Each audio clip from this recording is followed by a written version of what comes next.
This is 1,000 pounds of steel. That's what's inside the car you're about to overpay for. The average new car in America now costs about $3,000 more than it did a year ago. And it has nothing to do with the engine, the features, or the brand. It's the metal. A 25% tariff on imported steel and aluminum is flowing straight through to the sticker price of almost every vehicle on a dealer lot. Today, I am breaking down exactly how this tariff works, why the US can't just make all its own steel, and what this means for your wallet, whether you are buying a car, replacing an appliance, or just watching prices climb. And stick around, because what automakers did with $10 billion in tariff costs is one of the most important parts of this story. Let's get into it. Here is what happened. The United States currently charges a 25% tariff on all imported steel and a 25% tariff on all imported aluminum. These are not new. They were originally imposed in 2018 under Section 232 of the Trade Expansion Act. That is the same law used for the lumber tariffs we covered in our last video. It allows the president to restrict imports that are deemed a threat to national security. The argument in 2018 was that America's domestic steel and aluminum industries had weakened to the point where relying on foreign suppliers posed a strategic risk. If a conflict cut off imports, the U.S. might not be able to produce enough steel for military equipment, infrastructure, and defense manufacturing. Those tariffs had some exemptions early on. Canada, Mexico, and the European Union were temporarily excluded, but the exemptions were removed and reinstated multiple times. As of early 2025, the 25% rate applies broadly, including to Canada, the single largest supplier of both steel and aluminum to the United States. That matters enormously for cars. About 80% of the aluminum used in American-made vehicles comes from Canada.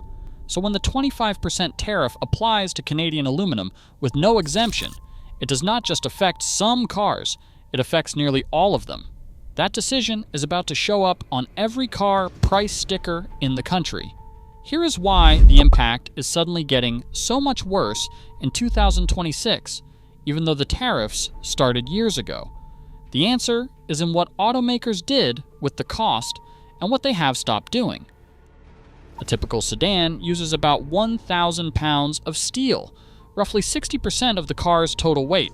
Sport utility vehicles and trucks use even more. Steel goes into the frame, the body panels, the doors, the roof, the engine components, the suspension. It is everywhere. Aluminum is increasingly important too. Automakers have been shifting toward aluminum for hoods, trunk lids, and structural components because it is lighter, which improves fuel efficiency. Ford's F-150, the best-selling vehicle in America, uses an aluminum body, so tariffs on both metals hit the auto industry from two directions at once. You might assume the United States makes most of its own steel, and actually, compared to lumber, the picture is quite different. Only about 21% of the steel consumed in the United States is imported. The domestic steel industry is substantial, and American mills produce the vast majority of what we use. So why do imports matter at all? Two reasons. First, certain specialty grades of steel used in automotive manufacturing are not produced domestically in sufficient quantities. A car requires dozens of different steel specifications, and not every type is available from American mills. Second, even at 21%, that import share still represents millions of tons of steel per year. When you add a 25% tax on those millions of tons, it does not just raise the price of imported steel, it raises the price of all steel. That second point is critical. Domestic steel producers know importers are now paying 25% more, so American mills raise their own prices to match or get close. It is basic market dynamics. The tariff creates a price floor, and everyone rises to meet it. This is why even cars built entirely with American steel still cost more. Think of it like this. If every gas station on one side of town has to charge $5 a gallon because of a new tax, the gas stations on the other side of town even though they do not have the tax, are going to raise their prices to $4.80 or $4.90. Why would they charge less when customers will pay more? That's exactly what's happening with steel. Let's get specific. The raw steel in a typical car costs somewhere around $3,000 to $5,000, depending on the model and how much steel versus aluminum it uses. A 25% tariff on the imported portion adds direct cost. But because domestic prices rise in response, the effective increase applies more broadly. Estimates from the Center for Automotive Research put the total tariff-driven cost increase at $1,500 to $6,400 per vehicle. That range is wide because it depends on the vehicle. A compact car with less steel and more domestic sourcing sits at the low end. A full-size truck, or SUV, with a lot of metal and aluminum components sits at the high end. The midpoint, around $3,000, is what most analysts use as a reasonable average for the typical new car. That's $3,000 that has nothing to do with the features, the technology, or the dealer's markup. It's just the tax on the metal. Domestic steel production has actually increased since the tariffs began. That was one of the goals, and to some degree, it is working. American steel mills have added capacity and restarted some previously idled operations. But there are limits. Expanding steel production requires massive capital investment, specialized labor, and time. Certain specialty steel grades that automakers need are produced by only a handful of mills worldwide. You can't build that capability overnight. And for aluminum, the situation is even more constrained. The U.S. produces very little primary aluminum domestically. We rely heavily on imports, especially from Canada. And here's the number that really explains this entire debate. According to the Bureau of Labor Statistics, the steelmaking industry employs about 140,000 people. The industries that consume steel, auto, construction, appliances, manufacturing employ over 6 million. The tariffs protect jobs in one sector while raising costs across dozens of others. That 140,000 to 6 million ratio is why the policy generates so much disagreement. Here's what I want to know from you. If you have bought a car, gotten a quote on a car, or even just looked at sticker prices in the last 6 months, what are you seeing? Are dealers being upfront about why prices are higher? Drop your experience in the comments. I read every single one. Now, if you do not own a car and you think this does not apply to you, it does. Steel and aluminum go into almost everything in your home.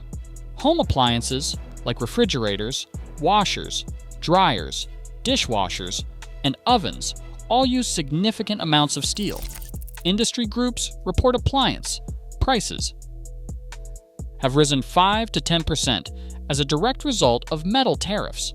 A refrigerator that cost $1,200 a year ago might now cost $1,300. A washer-dryer pair that was $1,800 might now be $1,950. Construction is affected too. Steel beams, rebar, roofing materials, and HVAC systems all use tariffed metals. If you watched our video on lumber tariffs, you already know construction costs are rising from the wood side. Steel and aluminum tariffs stack on top of that. Builders are getting squeezed from multiple directions at once. So tariffs are raising prices on cars, appliances, and construction all at once. But there is a reason you are feeling it so much more in 2026. For years, the auto industry made a $10 billion bet that they could absorb these costs without passing them to you. That BET just ran out. The same answer applies as with the lumber tariffs. The tariff is paid by the importing company, which passes the cost through the supply chain until it reaches the consumer. For cars, the chain goes from the steel importer to the parts manufacturer, to the automaker, to the dealer, to the buyer. You are at the end of that supply chain. But here's what makes the auto industry story different from lumber. For years, automakers absorbed a huge portion of the tariff cost instead of passing it along. According to analysis from the Alliance for Automotive Innovation, American automakers collectively absorbed $10.6 billion in tariff-related material costs through October 2025. They ate the cost to keep sticker prices competitive and avoid scaring off buyers. That strategy has hit its limit. Ford's chief executive has stated publicly that supplier costs will pass through to consumers. Other major automakers have signaled the same. The 2026 model year is where the dam breaks. Vehicles being priced and built right now reflect the full weight of tariff costs that manufacturers can no longer absorb. For a compact sedan, the tariff-driven increase sits around $1,500 to $2,000. For a mid-size sport utility vehicle, you're looking at $2,500 to $4,000. For a full-size truck like the F-150 or the Silverado, estimates run as high as $5,000 to $6,400. These are increases over and above normal year-to-year pricing adjustments. The average transaction price for a new car in the United States is already above $48,000. Adding $3,000 in metal tariff costs pushes that further out of reach for a lot of families. Auto loan payments are already at record highs. Every extra $1,000 on the sticker price translates to roughly $20 more per month on a 60-month loan. If you bought a car in 2024 or early 2025, you likely got pricing that still reflected manufacturer absorption. If you are buying in 2026, you are stepping into full pass-through pricing. The transition is happening right now on dealer lots as 2025 models clear out and 2026 models arrive. For appliances, the timeline is shorter. Most major manufacturers have already adjusted retail prices. What you see on the shelf today already includes tariff-inflated input costs. And if you are thinking about waiting for prices to come back down, that is worth understanding too. Based on everything we have covered, there is no mechanism that brings these prices down in the short term. Tariffs are still at 25%. Domestic capacity is still years from catching up. And automakers have run out of room to absorb costs. The 2026 price is the new floor. Here is what nobody on the dealer lot is talking about. These tariffs are not just raising prices temporarily, they are changing how cars get built.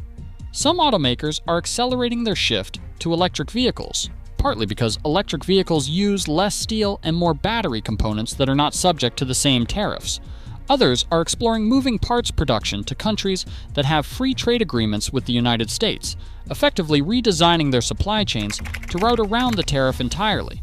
And a few manufacturers are investing in alternative materials, carbon fiber, advanced composites, and high-strength polymers to reduce their dependence on tariffed metals altogether. For example, General Motors has been expanding its use of gigacast aluminum components, single large castings that replace dozens of stamped steel parts. It reduces the total amount of metal per vehicle and simplifies the supply chain. That is not a response to tariffs alone, but tariffs make the business case for that kind of transition significantly stronger.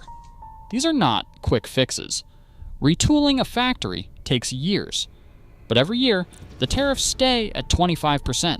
The business case for these workarounds gets stronger. And once an automaker redesigns a vehicle around different materials or a different supply chain, they do not switch back just because tariffs come down. The investment is already made. The shift becomes permanent. Sound familiar? It is the same pattern we saw with Canadian lumber producers pivoting to Asian buyers. When tariffs stay high long enough, industries do not just wait them out, they build around them.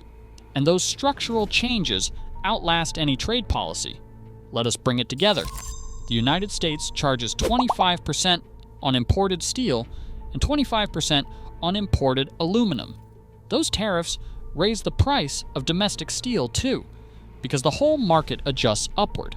The result, $1,500 to $6,400 added to the cost of every new car, with about $3,000 as the average. Appliances are up 5 to 10%. Construction costs are climbing on top of the lumber tariff increases we already covered. Automakers absorbed over $10 billion in tariff costs for years, but that is over. The 2026 model year is when consumers start paying the full price. Ford and other manufacturers have said so publicly. And behind the scenes, the industry is starting to build around these tariffs in ways that could reshape how cars are made for decades. 3 things to watch. First, whether any new exemptions get granted for Canadian aluminum or specialty steel grades. Second, whether automakers accelerate the shift to alternative materials and restructured supply chains. Third, whether the administration revisits Section 232 tariffs as part of broader trade negotiations. The economics are straightforward. When you tax a raw material that goes into almost everything, cars, appliances, buildings, the price of almost everything goes up. And right now, that is exactly what is happening. If this helped you understand what's going on with car prices, subscribe so you don't miss the next one. If you haven't seen our breakdown on lumber tariffs and housing costs, that's linked right here. It's the same story from a different angle. And next week, we are looking at how tariffs on electronics and semiconductors could affect the price of your phone, your laptop, and everything with a chip in it. You are going to want to see those numbers. See you in the next one.